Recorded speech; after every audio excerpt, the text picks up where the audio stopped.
Bismillahirrahmanirrahim. In the name of Allah, most beneficent, ever merciful. All praise be to Allah, Lord of all the worlds. O Allah, you alone we worship, and to you alone turn for help.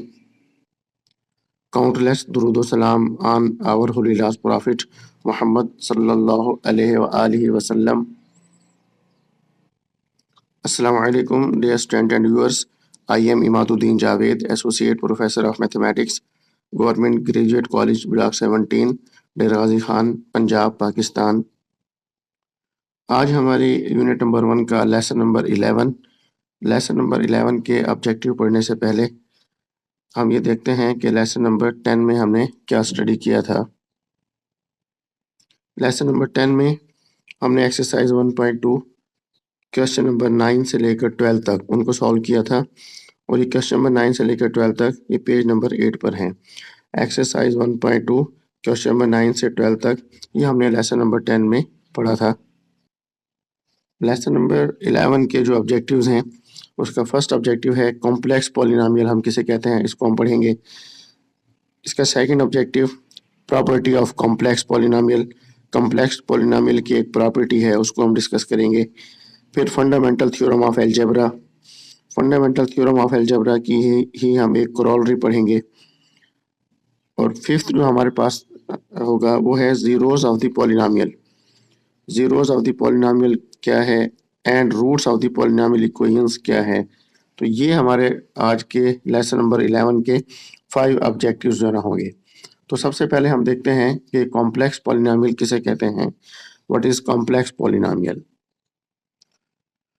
Complex polynomial किसे कहते हैं? सबसे पहली बात तो याद रखें कि हर पॉलिनोमियल जो है फंक्शन होता है। Every polynomial is a function, और इसका कंसेप्ट फंक्शन का आप मैट्रिक में पढ़ चुके हैं। जब कोई फंक्शन होता है तो जाहिर है उसकी एक डोमेन भी होगी और एक को डोमेन भी होगी। अब कॉम्प्लेक्स पॉलिनोमियल क्या है?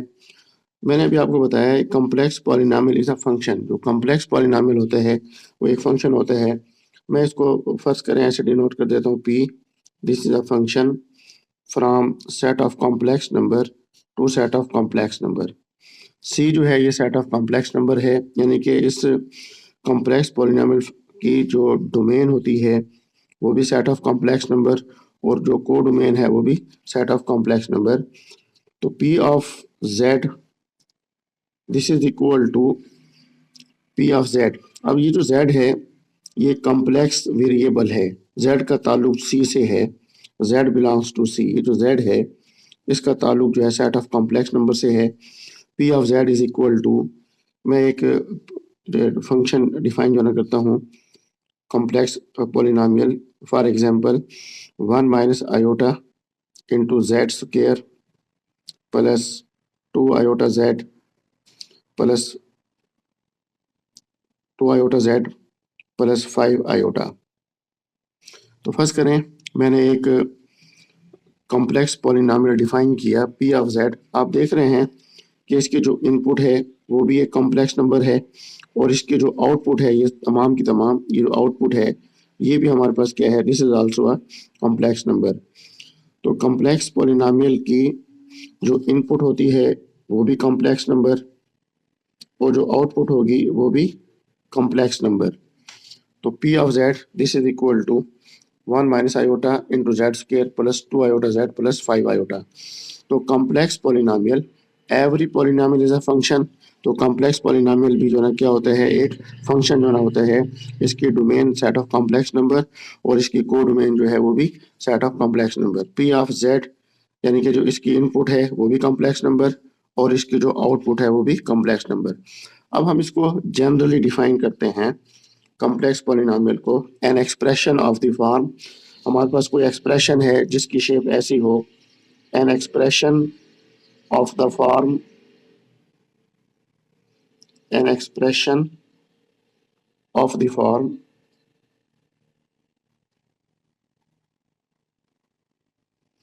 p of z is equal to an expression of the form p of z, this is equal to a n z raised to power n plus a n minus 1 z raised to power n minus 1 plus A N minus two Z raise to power N minus two and so on plus A one Z plus A nought. जबकि ये जो हमारे पास है A N minus one, A N minus two, A one और A nought, ये क्या है? These are complex numbers. ये कॉम्प्लेक्स कोएफिशिएंट्स हैं where A N minus one, इससे नेक्स्ट टर्म में होगा A N minus two and so on A one A nought. These are complex numbers. ये हमारे क्या हैं? कॉम्प्लेक्स नंबर्स हैं। These are complex numbers.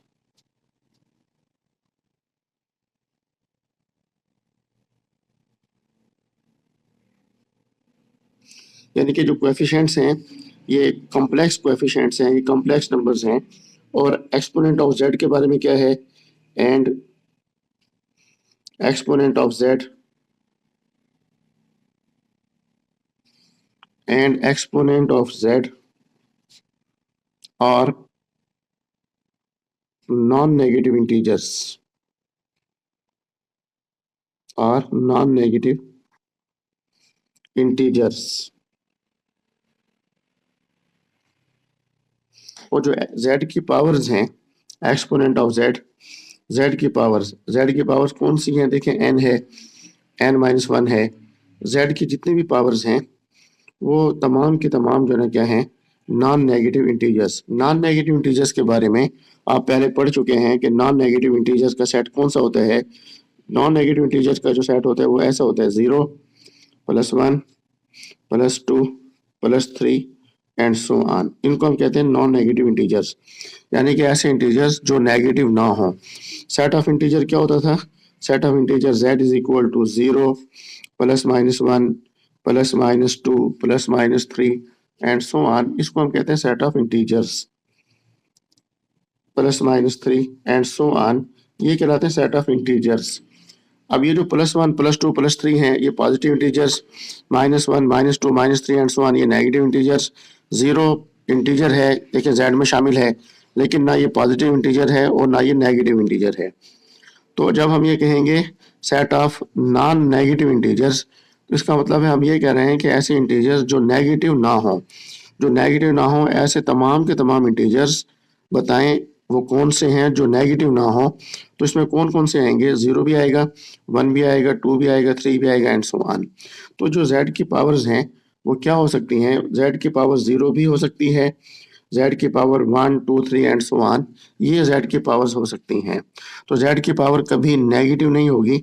अगर z की पावर नेगेटिव में आ गई तो इसका मतलब है कि वो पॉलिनॉमियल नहीं होगा। इसी तरह और ये जो ए एन है, ए एन माइनस वन है, ए वन है और ए नॉट है, ये सब के सब जो है ना ये जो कोएफिशिएंट्स हैं ये कॉम्प्लेक्स नंबर्स हैं। These are complex numbers. अब मैंने इसको जनरली डिफाइन जो है ना किया। अब हम देखते हैं पॉलिनॉमियल फंक्शन की, जो कॉम्प्लेक्स पॉलिनॉमियल है इसकी डिग्री क्या होती है। कॉम्प्लेक्स पॉलिनॉमियल की डिग्री किसे कहते हैं? हमें z की जो पावर्स हैं उनको देखना है, z की पावर्स, एक्सपोनेंट ऑफ z को देखना है। अगर exponent of z maximum power हो, z की वो एक्सपोनेंट जो मैक्सिमम हो, वो पूरे पॉलिनॉमियल की डिग्री कहलाएगी, provide that its coefficient is not equal to 0। मिसाल के तौर पर ये हमारे पास एक पॉलिनॉमियल है 1 minus iota into Z plus 5 iota. इसमें z की पावर 1 है, तो ये हमारे पास एक पॉलिनॉमियल होगा z की पावर 1 है।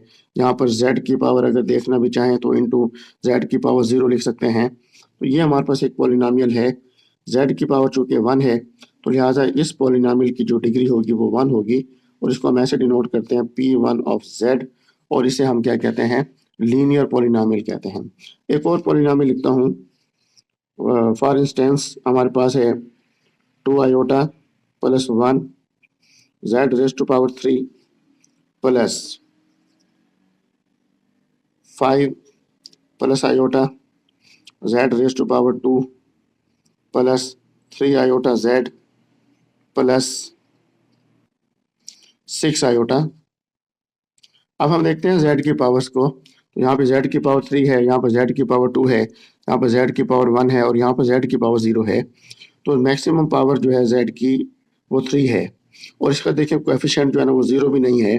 तो इसका मतलब है ये पॉलिनॉमियल है, दिस इज कॉम्प्लेक्स पॉलिनॉमियल और इसकी डिग्री कितनी होगी, 3 होगी। तो यहाँ पर p के यहाँ पर हम सबस्क्रिप्ट लिख देते हैं 3।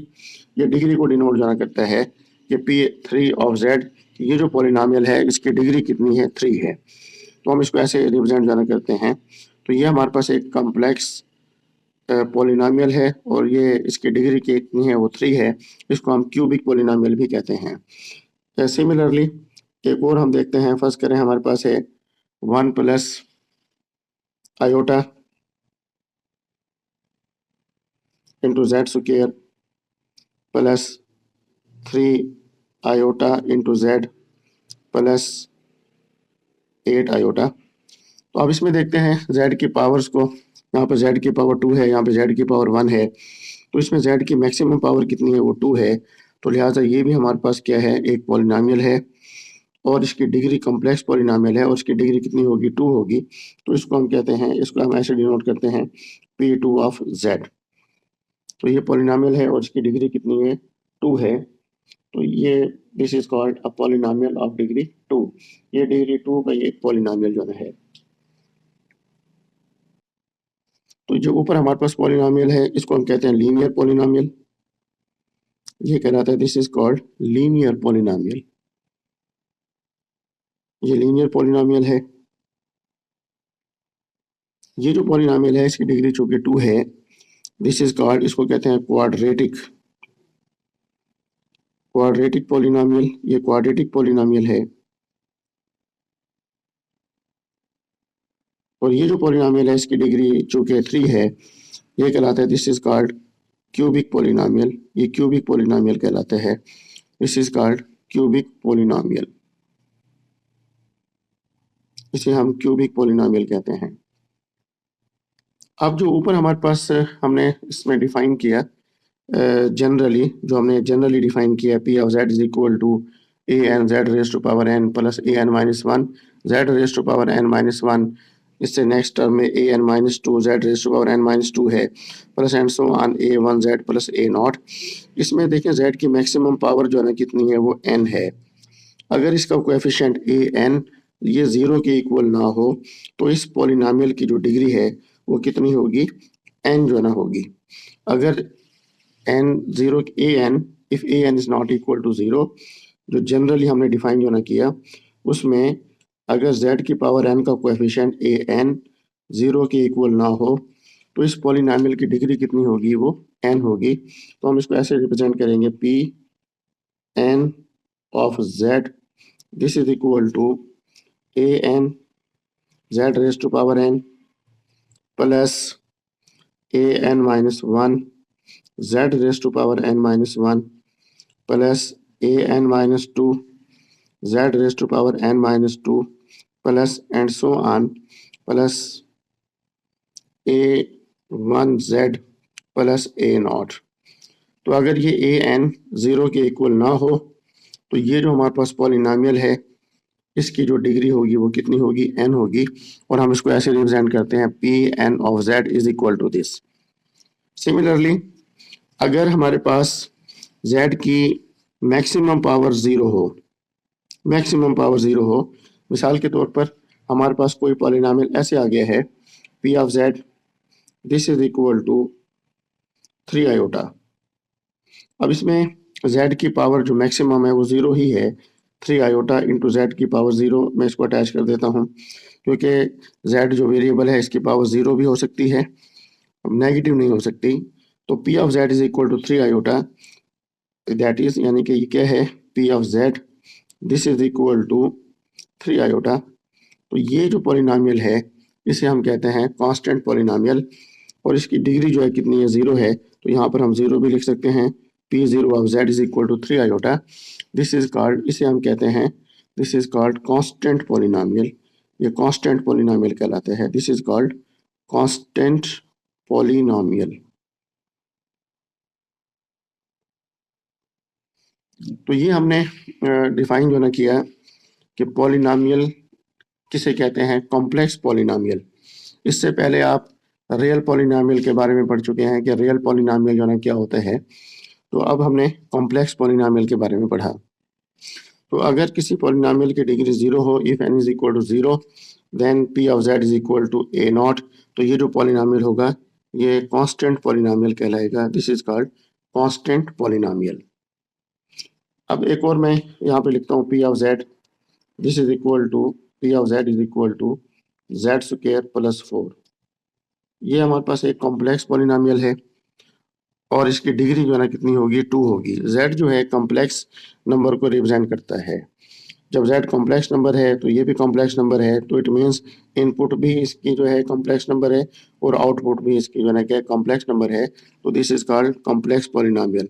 रियल पॉलिनॉमियल में हम इस वेरिएबल को x से डिनोट जो ना करते थे, p ऑफ x, यानी कि जो रियल पॉलिनॉमियल होता था this is also a function, यानी कि p this is a function from r to r। Real polynomial जो है वो फ्रॉम r टू r होता है, यानी कि उसकी को डोमेन भी set of real number, domain भी सेट ऑफ रियल नंबर और को डोमेन भी सेट ऑफ रियल नंबर।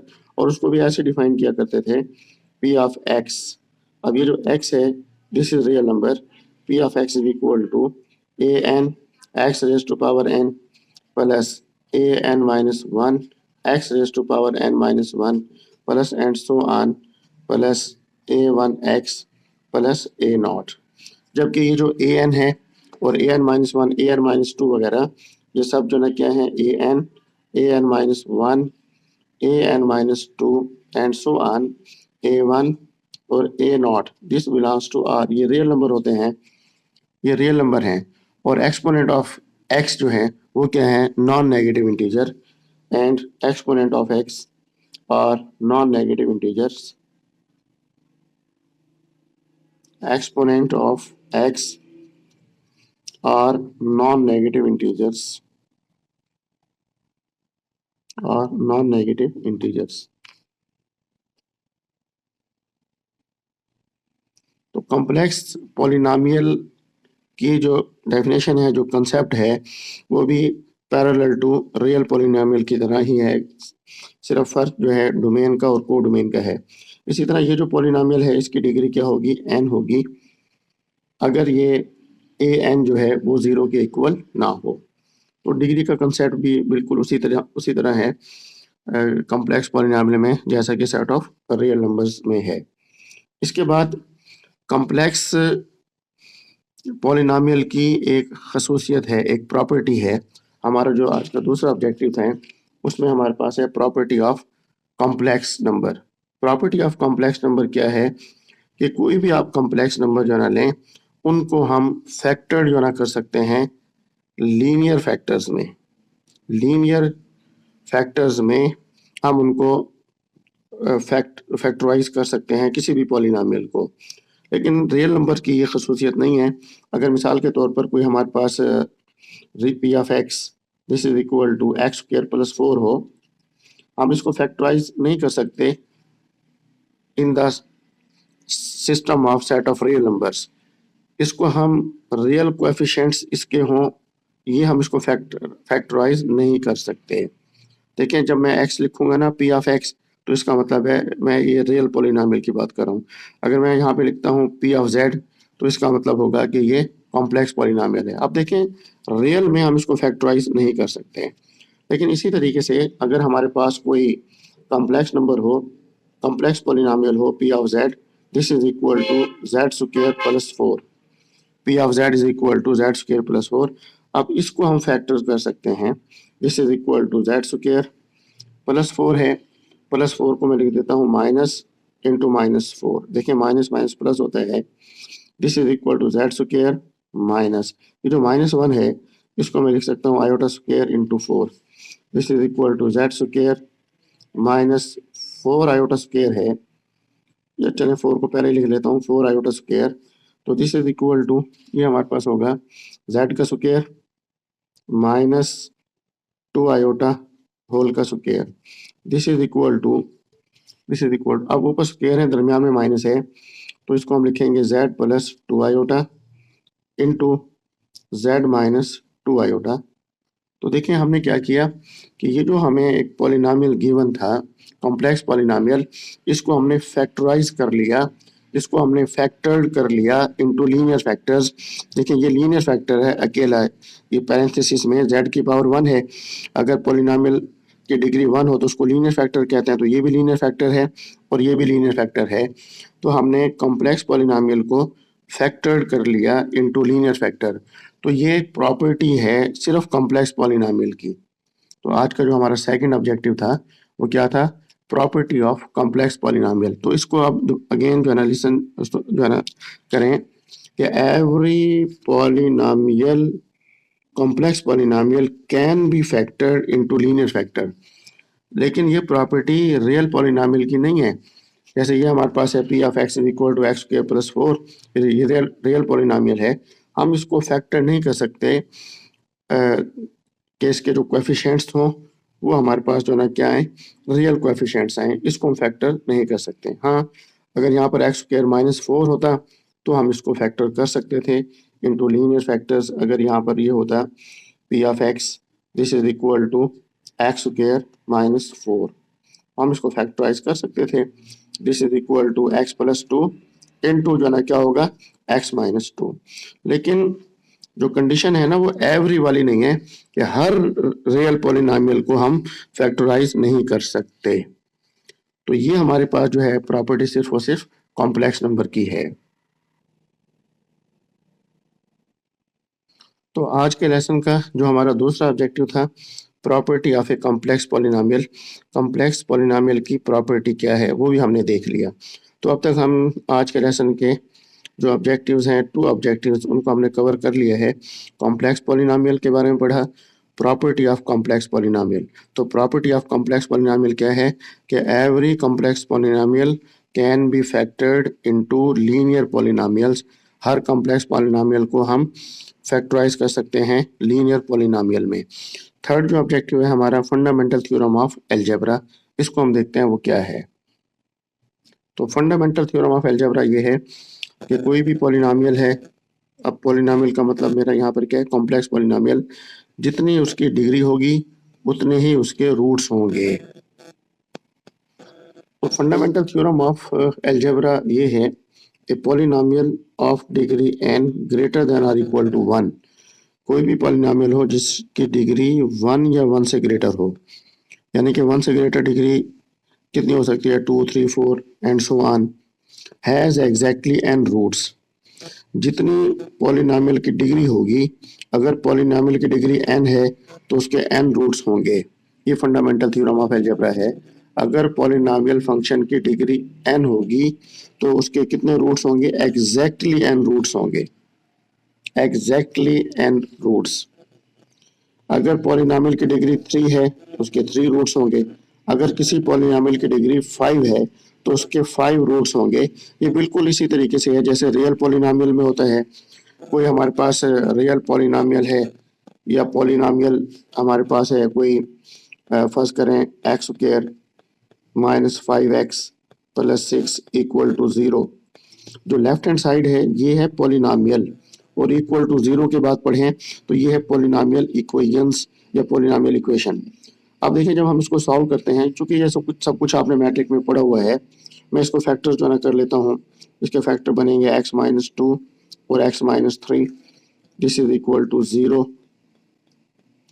अब ये इनका प्रोडक्ट इक्वल टू 0 है तो x minus 2 is equal to 0, इनको मैं सेपरेट कर लेता हूँ, x minus 3 is equal to 0।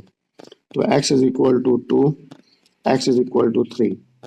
देखिए ये जो हमारे पास पॉलिनॉमियल इक्वेशन है, इसके डिग्री 2 है तो इसके रूट्स भी कितने हैं, 2 रूट्स आए हैं। तो बिल्कुल इसी के पैरेलल जो है कॉम्प्लेक्स में भी बिल्कुल इसी तरीके से होता है।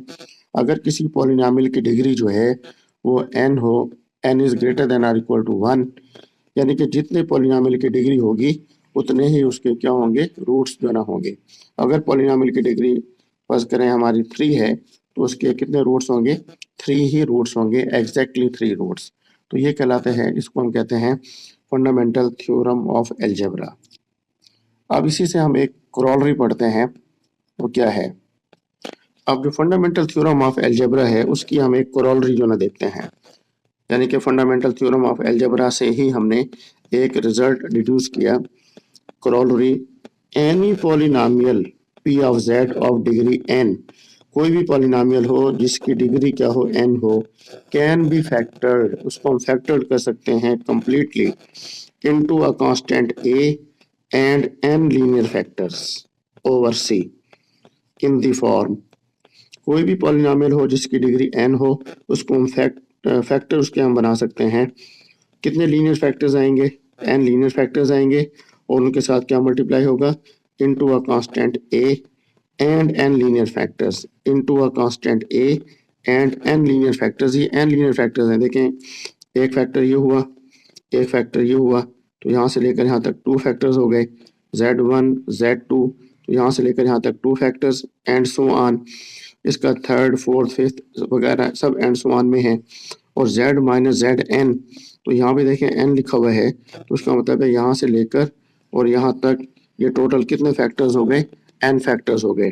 तो कोई भी पॉलिनोमियल हो उसको हम फैक्टर जो ना कर सकते हैं किसमें, n लीनियर फैक्टर्स में, और उसके साथ क्या मल्टीप्लाई होगा, एक कांस्टेंट a मल्टीप्लाई होगा। ये भी बिल्कुल इसी तरीके से है जैसे हम रियल पॉलिनोमियल्स में पढ़ते हैं। फर्स्ट करें हमारे पास एक रियल पॉलिनोमियल है p of x, this is equal to 2x square minus 10x plus 12। ये फर्स्ट करें हमारे पास एक रियल पॉलिनोमियल है, तो दिस इज इक्वल टू, इसको मैं फैक्टराइज कर सकता हूँ, 2 कॉमन निकाल लेता हूँ, 2 जब कॉमन आएगा तो यहाँ पर रहेगा x square minus 5x plus 6, this is equal to 2। अब इसको मैं मजीद x square minus 5x plus 6 है, इसको फैक्टराइज कर लेता हूँ। देखिए इसकी फैक्टराइजेशन मैंने यहाँ ऊपर भी की है, तो this is one and the same thing. इसकी फैक्टराइजेशन हो जाएगी, फैक्टराइजेशन होगी x minus 2 into x minus 3। तो अब आप देखें कि ये जो पॉलिनोमियल है p of x, 2x square minus 10x plus 12, यानी कि मैं इसका कह रहा हूँ कि 2x square minus 10x plus 12, this is equal to, ये कितना है, 2 into x minus 2 into x minus 3। अब इसकी डिग्री कितनी है, देखें इस पॉलिनोमियल की डिग्री 2 है, तो ये फैक्टर जो ना हो गया किसमें, into 2 linear factors and a constant, एक कांस्टेंट और ये 2 लीनियर फैक्टर्स। तो ये जो है कोरोलरी है हमारे फंडामेंटल थ्योरम ऑफ अलजेब्रा की, कि जितनी पॉलिनोमियल की डिग्री होगी हम उसको फैक्टर कर सकते हैं into n linear factors and a constant a। ठीक है, तो ये है कोरोलरी उस थ्योरम की। इस कोरोलरी से रिलेटेड एक छोटी सी एग्जांपल जो है देख लेते हैं। फॉर इंस्टेंस हमारे पास लिखा हुआ है p of z, this is equal to, p of z is equal to z square plus 9, so this is equal to z square plus 9 है, इसको लिख सकता हूँ minus into minus 9, so this is equal to z square minus iota square minus 1 होता है, तो ये हो जाएगा 9 iota square, so this is equal to z square minus 9 iota 3 iota whole square. अब इसके ऊपर हम जो है फैक्टराइजेशन का जो फार्मूला है a square minus b square वो यूज़ कर लेते हैं, तो ये होगा z प्लस 3 आयोटा इनटू जो ना क्या होगा z माइनस 3 आयोटा। देखिए ये हमारे पास एक पॉलिनोमियल है p ऑफ z, वो कौन सा था, z स्क्वायर प्लस 9, तो z square plus 9, this is equal to, ये फैक्टराइज हुआ z plus 3 iota into z minus 3 iota. तो कितने डिग्री है इस पॉलिनोमियल की, डिग्री 2 है। तो यहाँ पे कांस्टेंट कौन सा है, तो ये a जो है, a यहाँ पर जो है ना यूँ समझे कि 1 है, तो यहाँ पर जो a है वो 1 है, a एंड ये हमारे पास 2 लीनियर फैक्टर्स, क्योंकि डिग्री 2 थी तो हमारे पास 2 लीनियर फैक्टर्स जो है ना आए। एक और बात याद रखें कि अगर हम पॉलिनोमियल इक्वेशन लें z square plus 9 is equal to 0, ये पॉलिनोमियल इक्वेशन हो अगर p of z this is equal to 0 के इक्वल हो, मीन्स के z square plus 9 is equal to 0 हो, तो हम इसको फैक्टराइज किया था अभी z plus 3 iota into z minus 3 iota, this is equal to 0। अब हमने इनको सेपरेट कर लें, तो z plus 3 iota this is equal to 0 और z minus 3 iota is equal to 0, so z is equal to minus 3 iota, z is equal to 3 iota. तो ये -3 iota और +3 आयोटा जो है इस पॉलिनॉमियल इक्वेशन के क्या कहलाते हैं, इसके रूट्स कहलाते हैं। जो -3 आयोटा और 3 आयोटा इस पॉलिनॉमियल इक्वेशन के ये क्या कहलाते हैं, रूट्स कहलाते हैं। तो आप इसमें रूट्स के बारे में हमने देखा कि z की जो वैल्यूज़ हैं, z की वैल्यूज़ ये इस पॉलिनॉमियल इक्वेशन की क्या कहलाते हैं, रूट्स कहलाते हैं। तो आज हमारे ऑब्जेक्टिव्स का जो लास्ट टॉपिक है, zeros of the polynomial. Zeros of the polynomial जो है ना किसे कहते हैं, या ज़ीरोज़ ऑफ द फंक्शन जो है ना क्या होती हैं। If p of z is a polynomial function, p of z हमारे पास कोई पॉलिनॉमियल फंक्शन है, द वैल्यूज़ ऑफ z की वो values that satisfies the polynomial p of z is equal to 0, जो इस पॉलिनॉमियल इक्वेशन को सेटिस्फाई करें, are called zeros of the function. वो इस p ऑफ z की यानी कि इस पॉलिनॉमियल की क्या कहलाती हैं, ज़ीरोज़ कहलाती हैं। z की वो वैल्यूज़ जो इस पॉलिनॉमियल इक्वेशन को सेटिस्फाई कर दें, are called zeros of the function p of z।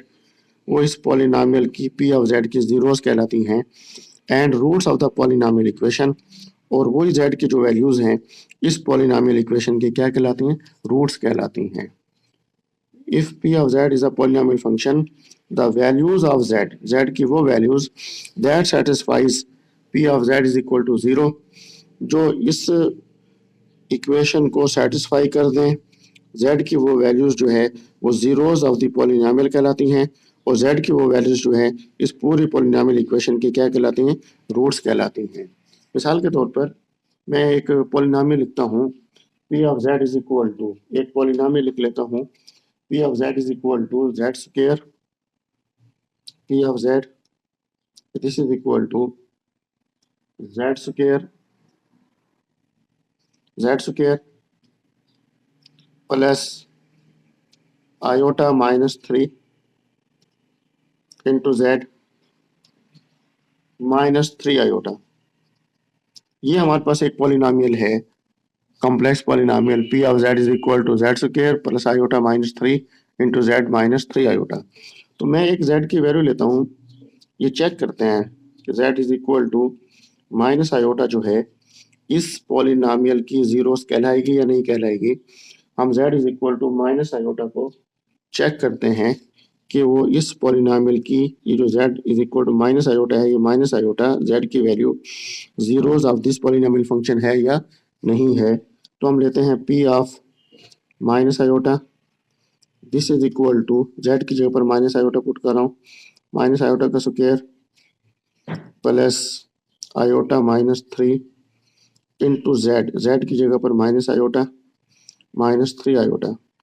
So this is equal to minus iota का स्क्वायर, या आयोटा स्क्वायर होगा, माइनस आयोटा इंटू आयोटा, तो ये होगा minus iota square minus minus +3 iota, और ये हमारे पास है -3 iota. So this is equal to, अब देखिए प्लस आयोटा स्क्वायर है, माइनस आयोटा से कैंसिल, 3 आयोटा -3 आयोटा से cancel, this is equal to 0। देखिए z की जगह पर मैंने माइनस आयोटा असाइन किया तो इक्वल टू 0 आया है।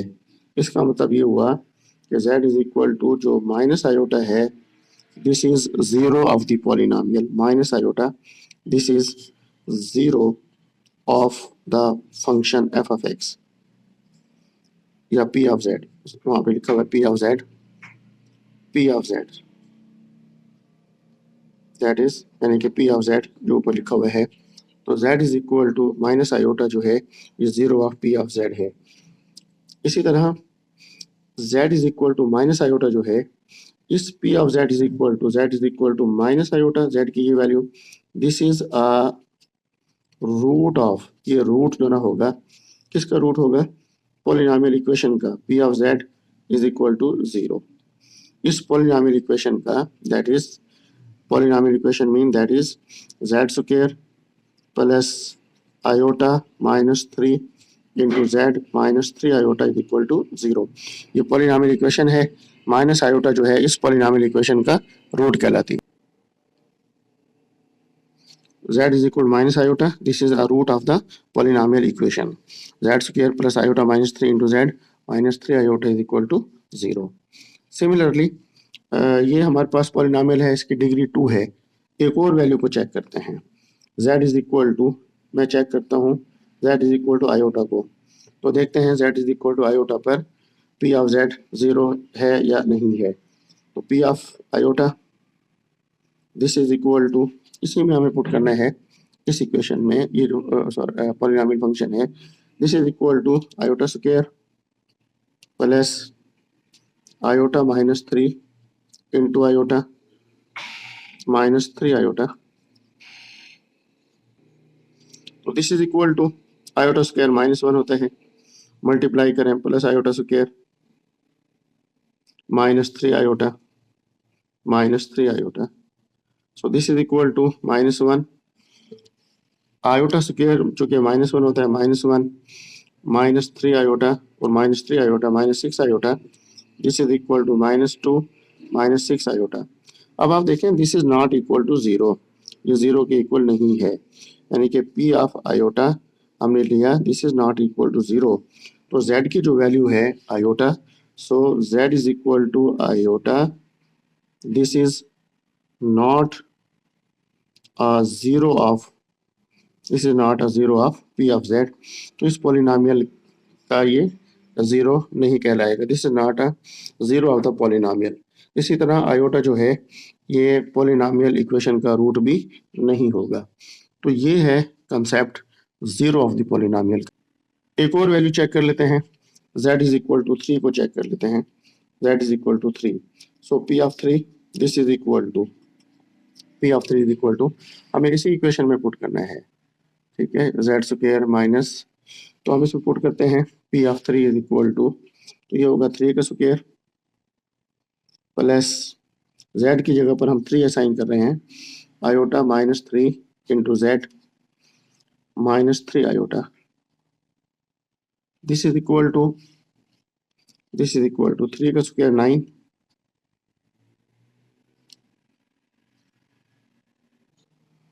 तो यहाँ पर भी हमें z की जगह पर 3 असाइन करना है, तो ये भी 3 है। जब 3 मल्टीप्लाई होगा 3 का square 9 plus 3 iota -9 -3 iota, so this is equal to 9 से कैंसिल होगा 0, 3 iota 3 iota cancel, so this is equal to 0। तो इसका मतलब ये हुआ कि z इज इक्वल टू 3 जो है this is also zero of the polynomial, वो भी इस पॉलिनॉमियल की जो है ना क्या कहलाती है, 0 कहलाती है, क्योंकि p ऑफ 3 जो है वो किसके इक्वल है, 0 के इक्वल है। और 3 क्या कहलाएगा बताएं, 3 जो है इस पॉलिनॉमियल इक्वेशन का रूट कहलाएगा। तो डियर फ्रेंड्स, ये था आज का हमारा लेसन का 5th objective, zeros of the polynomial function और पॉलिनॉमियल फंक्शन का रूट जो है ना किसे कहते हैं।